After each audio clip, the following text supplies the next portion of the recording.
जेडको value कसरी find गर्ने त्यसको बारेमा हामीले एक्सप्लेन गर्न गइरहेको छौँ। जेड कसरी पत्ता लगाउने है।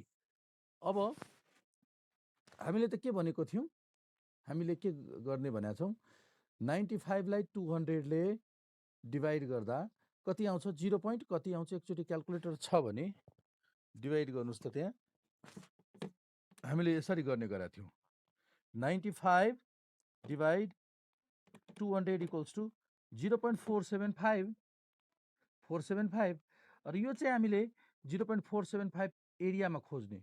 0.475 को यतातिर हामीले कति हेरेको छौँ, जेडको भ्यालु यतातिर टेबलमा हेर्दा यता चाहिँ 1.9, यता माथि चाहिँ 0.06, त भनेपछि यो 1.96 मा आएको थियो हैन।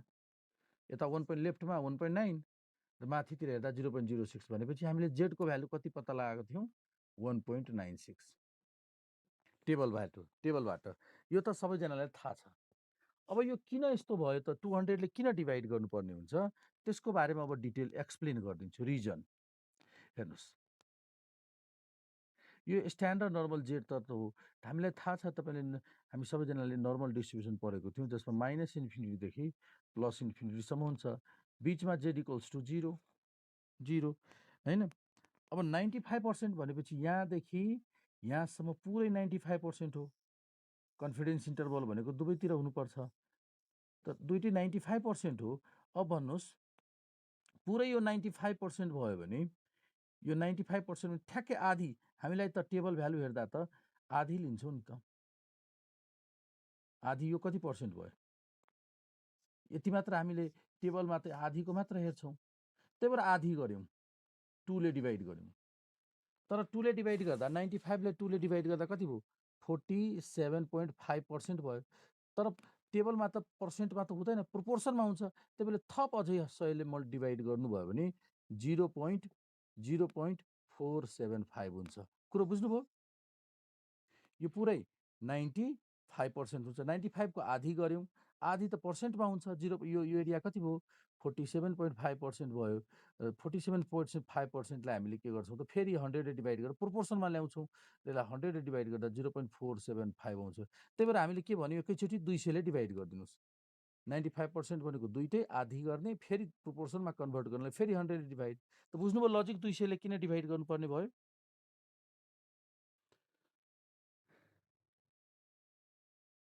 हुन्छ। हाम्रो यो हिजो जुन हामीले म सुरुदेखि भन्छु, हेर्नु सुन्नुहोस्, हामीले हिजो जुन पढ्यौँ नि, कन्फिडेन्स लेभल 95% मा टेबल भ्यालु खोज्दा 1.96 आयो। हिजो प्र्याक्टिस गऱ्यौँ र 200 ले डिभाइड गऱ्यौँ। हामीले कसरी प्राप्त गऱ्यौँ त, 95 लाई 200 ले डिभाइड गर्दा 0.475 आउँछ र यो 0.475 टेबलमा खोज्दा 1.96, त्यसको करस्पोन्डिङ जेडको भ्यालु 1.96 भेट्छौँ हामी टेबलबाट। यो युजिङ टेबलबाट भयो, युजिङ टेबल यो प्राप्त गर्छौँ हैन। अब क्वेसन छ, हिजो मैले भनेको थिएँ यो 200 ले किन डिभाइड गर्नुपर्ने, त्यसको रिजन के हो, कारण के हो, त मैले आज त्यसको रिजन भने कि कसरी त भन्दाखेरि, तपाईँको यो पुरै 95% कन्फिडेन्स इन्टरभल भनेको यहाँदेखि यहाँसम्मको पुरै 95% हुन जान्छ। तर जेड टेबलले त 0 देखिको मात्र एरिया लिन्छ। 0 देखि एरिया लियो भने तपाईँको त पुरै 95% को त आधी गर्नुपर्ने हुन्छ, आधी गर्नुपर्ने हुन्छ। त यो एरिया आउँछ, हेर्नुहोस्, हो कि नै। तर यो एरिया त 47.5% भयो। तर जेड टेबलमा त पर्सेन्ट होइन, प्रोपोर्सनमा दिएको हुन्छ। त्यही भएर थप अझै यसलाई 100 ले डिभाइड गर्नुपर्ने हुन्छ, अनि बल्ल 0.475 आउँछ, यो एरिया आउँछ। र यो एरियाको रेस्पेक्टिभ जेडको भ्यालु, यहाँनिरको जेडको भ्यालु हाम्रो 1.96 देखिन्छ टेबलबाट प्रयोग गरेपछि। त त्यही भएर आधी गर्छौँ। टोटल 95%, आधी त पर्सेन्टमा आउँछ, त्यसलाई फेरि 100 ले डिभाइड गर्दा प्रोपोर्सनमा ल्याउनलाई एकैचोटि 200 ले डिभाइड गरेको छौँ। त्यसको कारण यो हो। त बुझ्नुभयो सबैजनाले, रिजन बुझ्नुभयो। त जुनसुकै रिजन जेसुकै भए पनि अब तपाईँले जेडको भ्यालु क्यालकुलेसन गर्नलाई टेबल प्रयोग गर्ने तरिका हामीले हिजै एक्सप्लेन गरिसकेका थियौँ। आज नयाँ कुरा के छ त भन्दाखेरि, आजको नयाँ कुरा तपाईँको स्ट्यान्डर्ड इररको क्यालकुलेसन। हेर्नुहोस्, calculation of standard error.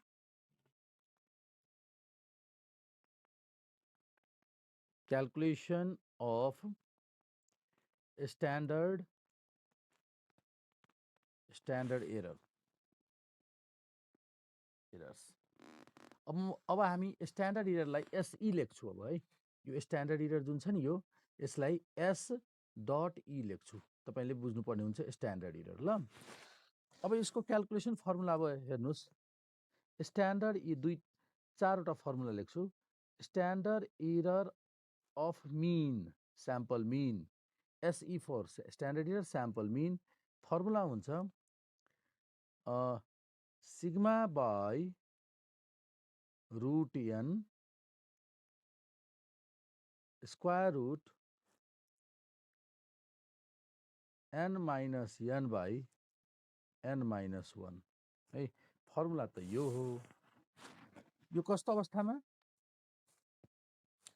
n is given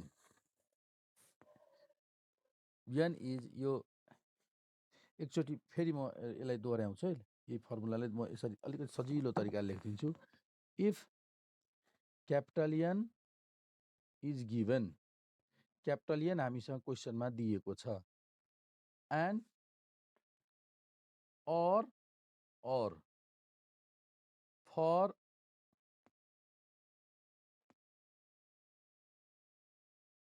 without replacement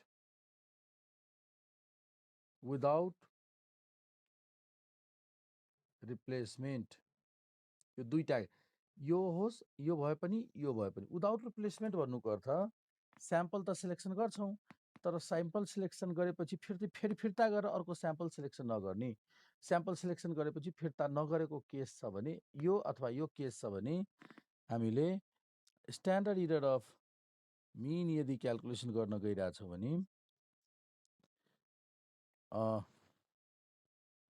sigma by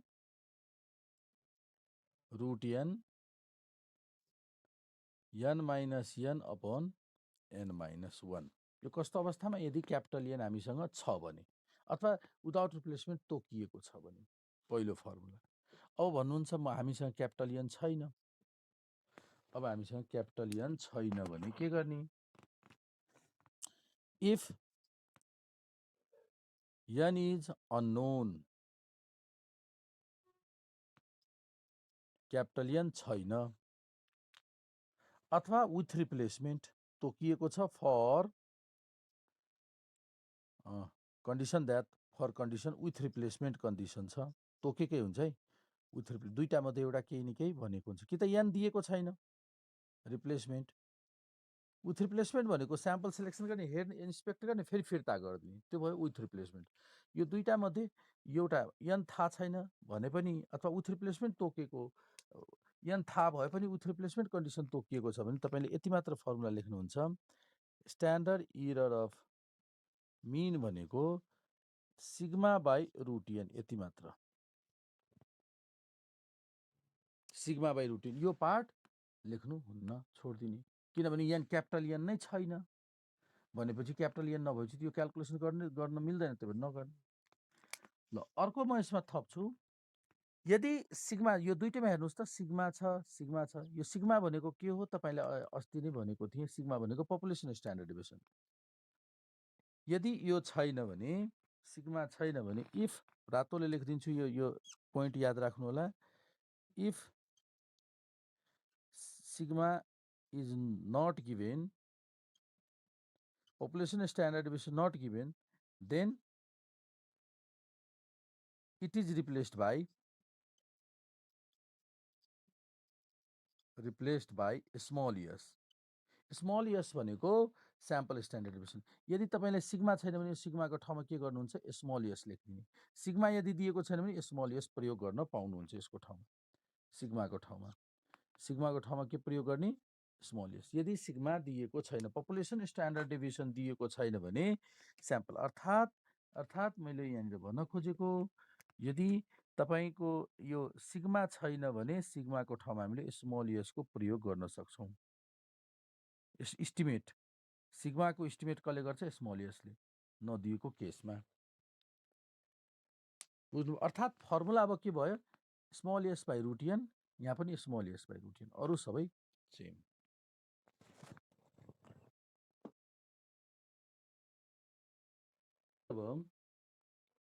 हेर्नुहोस् त्यसपछि यो यो त भयो स्ट्यान्डर्ड इररको यो स्याम्पल मिनको। अब हामी स्याम्पल प्रोपोर्सनको लेख्न गइरहेको छौँ। स्याम्पल प्रोपोर्सन हेर्नुहोस् स्ट्यान्डर्ड इरर के को त स्याम्पल प्रोपोर्सनको।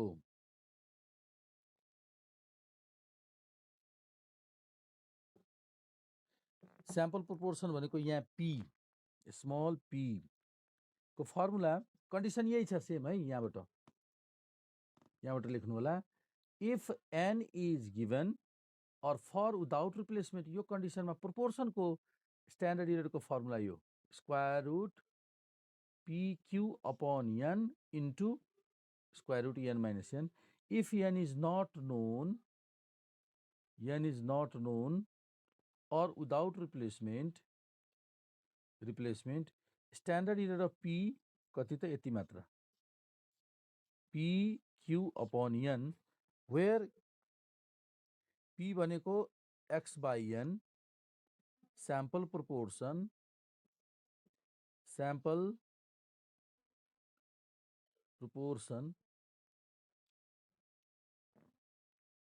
यसलाई के भनिन्छ स्याम्पल प्रोपोर्सन भनिन्छ। र Q भनेको 1 माइनस P। ल स्ट्यान्डर्ड इरर यो के को लेख्यौँ त प्रोपोर्सनको। यहाँदेखि यहाँसम्म note estimation of population mean mu को इस्टिमेट गर्न गइरहेको छौँ हामी। इस्टिमेसन अफ पपुलेसन मिन यसको लागि सिम्पल एकदम धेरै सजिलो फर्मुला छ। कन्फिडेन्स यसलाई दुईटा भ्यालु हामीले क्याल्कुलेट गर्छौँ, त्यही भएर कन्फिडेन्स इन्टरभल भन्छौँ। कन्फिडेन्स इन्टरभल अथवा कन्फिडेन्स लिमिट्स पनि भन्छौँ। कन्फिडेन्स लिमिट्स अफ म्यू भनेको मिन, म्यू भनेको के हो पपुलेसन मिन आर फर्मुला यो छ है mu equals to x bar plus minus z into standard error of x bar यति मात्र फर्मुला छ। Z into standard error of x bar यो हाम्रो फर्मुला छ।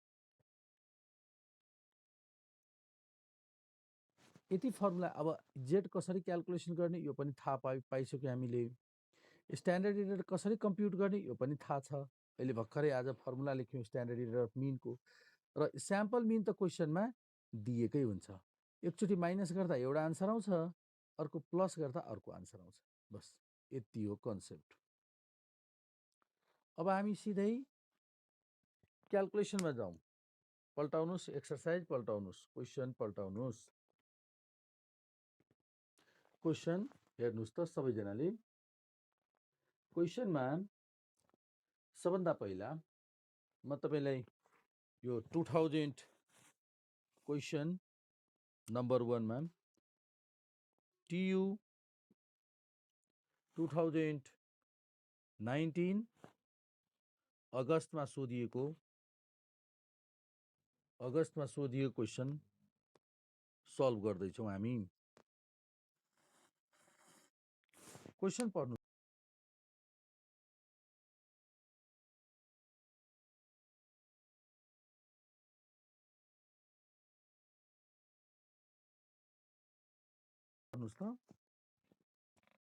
Zookeeper took a random sample of 50 days. ल random sample भनेको छ त here solution यहाँ गिभन लेख्नुहोस्।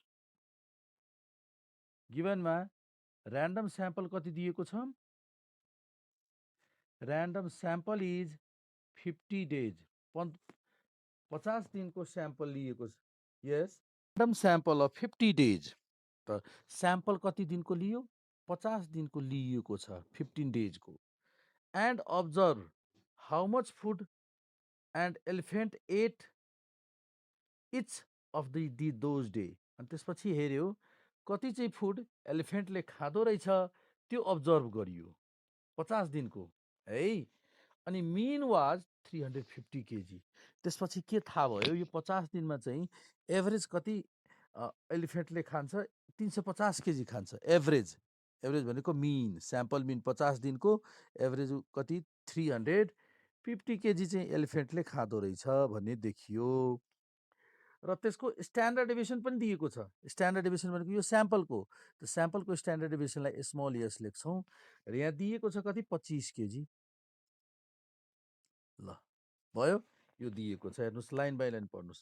अनि के भनेको छ construct 90% and 99% confidence interval for true population mean.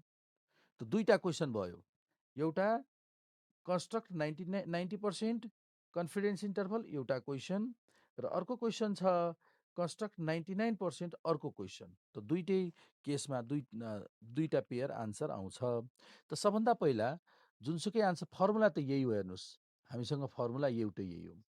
यो फर्मुलामा कन्फिडेन्स इन्टरभल फरक पर्दा जेडको भ्यालु फरक पर्छ, किनभने कन्फिडेन्स इन्टरभल जति छ त्यही अनुसारले जेडको भ्यालु क्यालकुलेसन गर्छौँ भनेर हामीले पढेको थियौँ।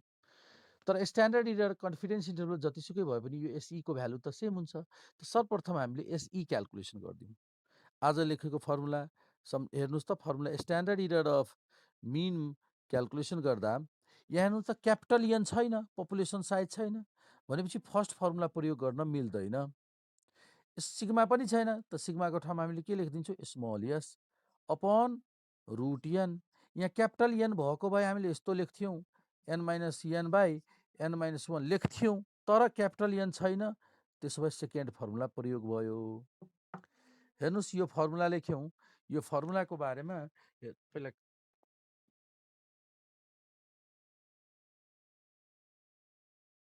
अब अगाडि बढौँ, क्यालकुलेसन गर्नुहोस् त। स्मल एसको भ्यालु छ हामीसँग 25 र एनको भ्यालु रुट 50। ल यसको क्यालकुलेसन गर्नुहोस्, यसको क्यालकुलेसन गर्दा 3.355 ल हेर्नुहोस् त यसको के हुन्छ हो, माथि चाहिँ 25 नै राखौँ र 50 को रुट गर्दा 7.07 हैन। ल अब डिभाइड गरौँ, 25 डिभाइड 7.07 इक्वल्स टु कति आयो त स्ट्यान्डर्ड इरर 3.54 55 अथवा 54 लेख्दा केही फरक पर्दैन। 3.54 अथवा अरू पनि डिजिट लिन सक्नुहुन्छ तपाईँले, 4 डिजिटसम्म। केजीमा छ भने यति टुङ्गाइदिउँ, डेसिमल पछि 4 डिजिट पनि लिन सक्नुहुन्छ। भनेपछि यसको समस्या समाधान भयो। एक्स बार हामीसँग अलरेडी छ भनेपछि अब जेडको कुरा टुङ्ग्यौँ। अब जेडको लागि त हामीलाई के चाहियो कन्फिडेन्स, डिग्री अफ कन्फिडेन्स। हेर्नुहोस् त डिग्री अफ कन्फिडेन्स त दुईटा दिएको छ। त पहिलो फर्स्टमा लेख्नुहोस् 90% को लागि, फर 90% कन्फिडेन्स इन्टरभल, फर अब जाउँ फर 90% कन्फिडेन्स इन्टरभल। ल हिजो एनालाइसिस गरेको थियौँ, आज यो जेडको सिधै भयो भ्यालु भन्नुहोस्। अब 90% कसरी खोज्ने यहाँ भन्नुहोस् र युजिङ स्ट्यान्डर्ड नर्मल टेबल लेख्नुहोस्। यहाँ अब मलाई भन्नुहोस् 90% कसरी हेर्ने, कति भ्यालु आउँछ, यो कुरो मलाई तपाईँहरूले यसरी 90% कन्फिडेन्स इन्टरभलको यो आन्सर भयो। के गर्यौँ, एक्स बारको भ्यालु एक्स बार राख्यौँ, जेडको भ्यालु राख्यौँ, स्ट्यान्डर्ड एररको भ्यालु राख्यौँ, मल्टिप्लाई गऱ्यौँ, माइनस गरेकोलाई लोवर लिमिट, प्लस गर्दाको अप्पर लिमिट लेखेर 95% कन्फिडेन्स इन्टरभल कम्प्लिट गऱ्यौँ। अब एउटा क्वेसन अझै छ बाँकी यसमा, यो त 90% को गऱ्यौँ, अब 95% कन्फिडेन्स इन्टरभल। अब फेरि अल्सो अल्सो अब 95% को लागि 99 को सरी 95 होइन कि 99 अब हेर्नुहोस् त for 99% confidence interval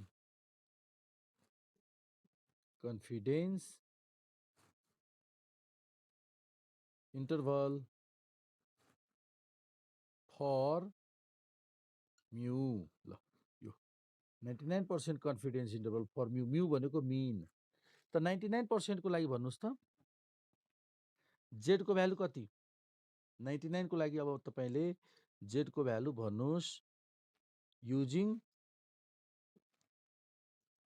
standard normal table यसको भ्यालु भन्नुहोस्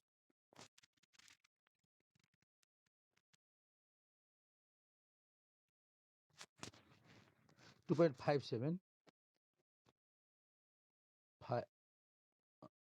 2.5 कुनै एउटा कुनै बुकमा 2.57 लेखेको हुन्छ कुनै बुकमा 2.575 लेखेको हुन्छ कुनैमा 2.58 त कुनै एउटा प्रयोग गर्न सक्नुहुन्छ त्यतिले केही फरक पर्दैन त z को भ्यालु यो आयो है अब यसपछि सेम 90 को ठाउँमा अब माथि लेख्नु now 99% confidence interval for mu are formula same या 90 z को ठाउँमा अब चाहिँ कति भ्यालु 2.57 अनि मल्टिप्लाई गर्नुस् अनि यो क्याल्कुलेसन गर्नुस् ल यतिसम्म यो क्याल्कुलेसन गर्नुस् त ल भन्नुस् मलाई कति कति आउँछ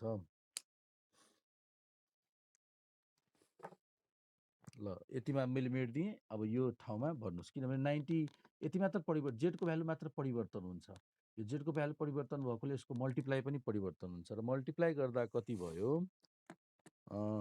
2.57 इन्टु 3.54 इक्वल्स टु यो कति लेख्ने यहाँ दुईटैको मल्टिप्लाई 9.0978 अथवा 978 अब यसको एकचोटि सब्ट्र्याक्ट गर्नुस् 9.0978 यहाँनिर 9.0978 प्लस गर्ने माइनस गर्दा हो 340.9022 एकैछ अब 340.990 आउँछ यसको भ्यालु कति 359.9098 राउन्ड अफ गरिदिएँ अब 99% अब यहाँ के गर्नुहुन्छ 99% confidence interval for mu are 3 sound सुनिरहेको छैन